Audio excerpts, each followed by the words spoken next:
When somebody looks at you in anger and wants you on the side of your head, do you go whack? Yeah. Do you hit them back? No, don't fight. And fight to walk the other side instead. Turn it around.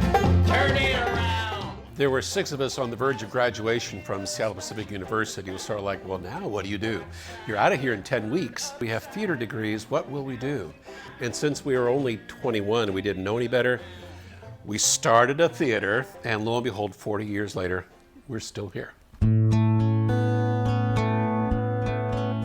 When it comes down to what I'm looking for in plays, themes of reconciliation or justice or inclusion, those sorts of things rate very, very high in the kind of material we want to be known for.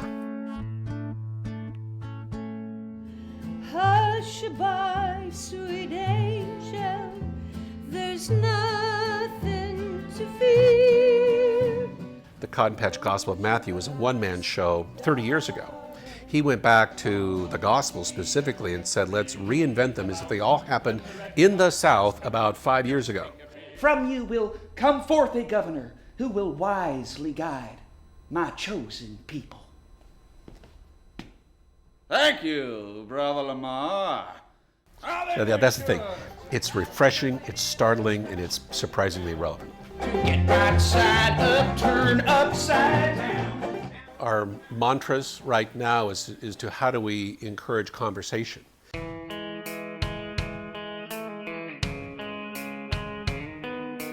should just ignore her.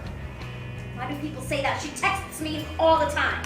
If you can make a case for art saving lives, then I would say that's very much what our road company does.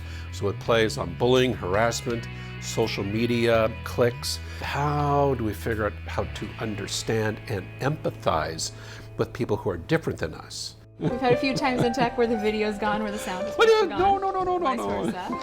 Okay.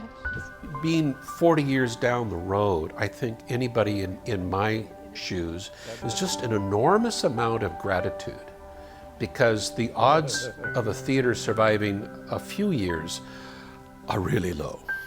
Getting past 10 years, even lower. Well, we're 40 years down the road. That's just astounding. We're not really an institution, but I guess maybe we are when you look at this legacy of people whose grandchildren are now donors. It's really, really, really astounding and very humbling too.